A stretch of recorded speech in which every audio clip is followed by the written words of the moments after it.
السلام علیکم دوستو۔ علم اپنی عظمت کے در اس وقت وا کرتا ہے جب ہم اپنے حقیر یا کم علم ہونے کی دلیلیں جو ہیں وہ سوچنا شروع کر دیں۔ یعنی وہ دلیلیں ہمارے پاس موجود ہوں اور ہم ان کو تسلیم کرنے کے لیے تیار ہوں، تو اس کے بعد علم اپنے دروازے کھولے گا ہمارے لیے۔ سقراط کی ابتدا ہی یعنی سب سے بڑا فلاسفر سمجھا جاتا ہے، تو اس کی ابتدا ہی یہ تھی کہ میں نہیں جانتا۔ یہیں سے پھر حقیقت کے راستے جو ہیں، حقیقت کے در، علم کے در کھلتے جاتے تھے باہمی بات چیت کے ساتھ۔ اور تخلیق کے عمل میں جب علم استعمال ہوتا ہے تو علم جو ہے وہ محض کچھ معلومات کے اکٹھا کرنے کا نام نہیں ہے، بلکہ جب ہم اسے صحیح معنوں میں کنسیو کرتے ہیں تو وہ علم ہماری داخلی تربیت کرتا ہے، ہمارے رویوں کی تربیت کرتا ہے، ہمارے مزاج کی تربیت کرتا ہے، ہمارے ذہن کی تربیت کرتا ہے، ہماری اپروچ کی تربیت کرتا ہے، اور ہمارے معاشرے میں جو ایک انٹر ایکشن کا لیول ہے اسے متعین کرنے میں ہماری مدد کرتا ہے۔ تو وہ جب پہلے ہمارے زمانے میں یعنی جب ہم چھوٹے تھے تو تعلیم کا نام اکیلے نہیں لیا جاتا تھا، تعلیم و تربیت کے بغیر کام نہیں چلتا تھا، اور یہ جب تک تعلیم کے ساتھ تربیت نہیں چلتی میں نہیں سمجھتا کہ علم کا مفہوم یا نالج ہے یا علم ہے، یہ اس کا مفہوم مکمل ہوتا ہے۔ اور یہ تبھی ہوگا جیسے میں نے عرض کیا کہ ایک لکھنے والے کا عمل ہے جو تخلیقی عمل، خاص طور پر میں ان لوگوں کی بات کر رہا ہوں، تو ان کی ایک تربیت جو ہے وہ ساتھ ساتھ جب کہ علم اور تخلیق کا عمل جو ہے امپارشل ہو کر اور تھوڑے سے براڈر کینوس کے ساتھ ہم چیزوں کو دیکھ کر ملٹی ڈائمینشنل سوچ کر تو چلیں گے تو بہت سی چیزیں ہمارے لیے آسان ہو جائیں گی، اور بہت سی چیزوں کے صحیح راستے ہیں انہیں انڈرسٹینڈ کرنے کے ہمارے لیے واہ ہو جائیں گے۔ تو تربیت کی اور تعلیم کے حوالے سے مجھے وہ بات یاد آ گئی کہ ایک صاحب تھے موسیقی کے بہت بڑے استاد تھے، جنگلوں میں انہوں نے ڈیرا بنایا ہوا تھا، ایک طرح کا ہاسٹل تھا، بہت پرانی بات ہے یہ، ہندوستان کی ہی بات ہے۔ ہندوستان میں جہاں سچ کی تلاش میں جنگلوں میں مارے لوگ پھرتے تھے، وہاں موسیقی بھی اسے ایک عبادت کا درجہ دیا جاتا تھا اور بہت بڑا فن سمجھا جاتا تھا۔ تو وہ استاد کے پاس سے شخص اپنے بچے کو لے جا کر تو بڑی منت سماجت کرنے کے بعد استاد نے بچے کو رکھ لیا۔ بہت دور سے بہت فاصلہ طے کر کے یہ شخص گیا تھا، اور بھی وہاں پہ کافی اسٹوڈنٹس تھے، لیکن وہ اتنی زیادہ دور سے نہیں آئے تھے جتنا یہ۔ تو استاد نے اسے رکھ لیا، اور یہ نہیں ہوتا تھا کہ استاد سے سوال جواب زیادہ ہو سکیں۔ یہ وہ زمانہ تھا جب یہ کہتے تھے جی یہ بچہ ہے، چمڑی آپ کی، ہڈیاں ہماری۔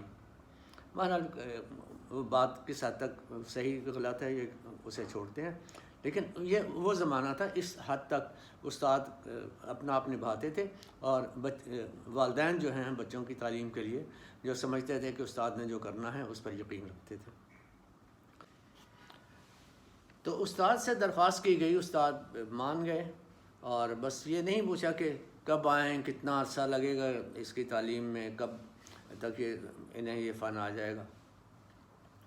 چلے گئے، اور 1 سال کے بعد وہ آئے کہ بچے کا حال احوال پوچھیں۔ آئے تو دیکھا کہ سارے بچے تعلیم حاصل کر رہے ہیں، بیٹھے ہیں سب، اور وہ انہیں باقاعدہ درس دیا جا رہا ہے، اور دوسرے یعنی جو ایک روایتی طریقہ ہے گروپ، اس طرح سے وہ پڑھ رہا تھا۔ بچے سے پوچھا بھائی کیا کرتے ہو، تمہیں کیسے پڑھایا، تم تو نہیں پڑھ رہے، کیا بات ہے؟ کہتے ہیں وہ ابھی انہوں نے نہیں مجھے بٹھانا شروع کیا اس جماعت میں، تو اپنی روٹین بتاؤ۔ اس نے بتایا جی صبح یہ جاگتے ہیں استاد جی، تو مجھے اپنے ساتھ ہی جگا لیتے ہیں، اور پھر وہ ان کا حقہ پانی میں ٹھنڈا کرتا ہوں، وہ حقہ ٹھنڈا کرتا ہوں، وہ انہیں پلاتا ہوں، اور یہ اپنا ریاض شروع کر دیتے ہیں۔ پھر میں ان کے لیے چائے بناتا ہوں، وہ رکھتا ہوں، اور صفائی وغیرہ ان کے کمرے کی آس پاس سے کرتا ہوں، یہ اپنا وہ کر رہے ہوتے ہیں، ریاض کر رہے ہوتے ہیں۔ اس کے بعد بچے آ جاتے ہیں تو ان کو تعلیم دیتے ہیں، سکھاتے ہیں، مجھے اپنے اس جماعت سے الگ ہی رکھتے ہیں۔ تو وہ بڑے مایوس ہوئے، ہمت نہیں ہوئی کچھ پوچھنے کی، چلے گئے۔ تو اگلے سال پھر آئے، پھر یہی بات۔ تیسرے سال آ کے ان کا صبر کا پیمانہ جو ہے لبریز ہو گیا، اور انہوں نے کہا استاد جی اجازت دیں تو بچے کو ذرا گھر ملوا لوں۔ استاد جی تھے، انہوں نے کہا لے جائیے بچے کو، لیکن آپ اگر مطمئن نہیں ہیں کسی بات سے تو وہ بات کر لیتے ہیں۔ انہوں نے کہا کہ وہ نہیں جی، بس ویسے ہی مطلب نہیں بات کر سکے، اعتراض نہیں کر سکے استاد پر۔ تو استاد نے کہا کہ دیکھیں بھائی، یہ بچے جو ہیں ساری جماعت ہے، وہ ایک مخصوص وقت پہ آتی ہے، مخصوص چیزیں سیکھ کے چلی جاتی ہے۔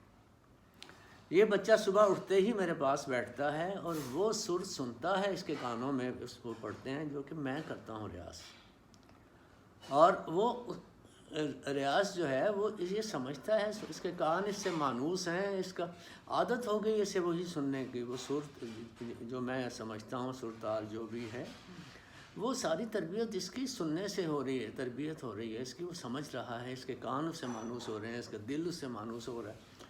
تو اس کے بعد اسے یہ کس طرح سے سکھانا ہے، اس کے اسٹوڈنٹس کے اور ٹیچر کے طریقہ کار میں کیا کچھ ہے، وہ اس کے سامنے تعلیم ہو رہی ہے، وہ سن رہا ہے۔ اس کے بعد جو بات چیت ہوتی ہے وہ ہم لوگ سارا دن کرتے رہتے ہیں، زیادہ تر موسیقی سے متعلق ہی ہے۔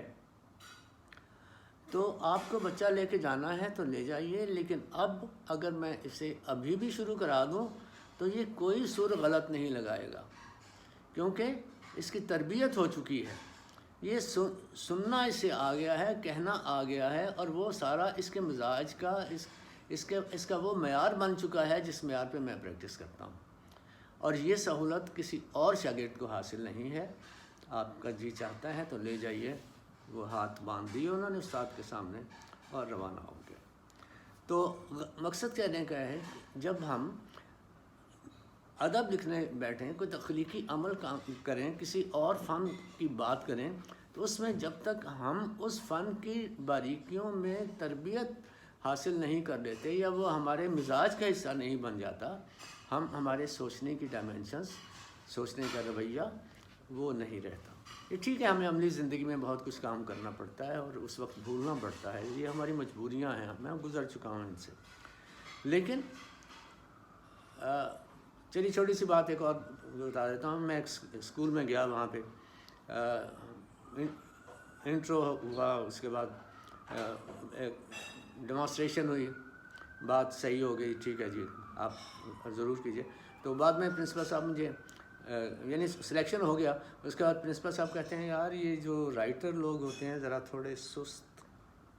میں نے کہا سر ٹھیک ہے، ہوتے ہیں، لیکن یہ ہے کہ جب میں لکھنے بیٹھتا ہوں اس وقت میں رائٹر ہوں، اس وقت میں سب کچھ بھول جاتا ہوں، اور جب میں ٹیچنگ کرتا ہوں اس وقت پہ صرف ٹیچر ہوں۔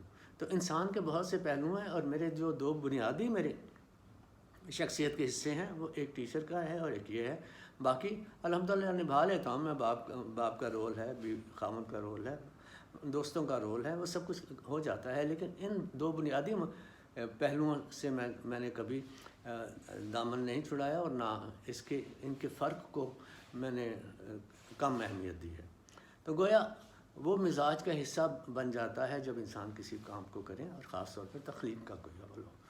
Thank you very much.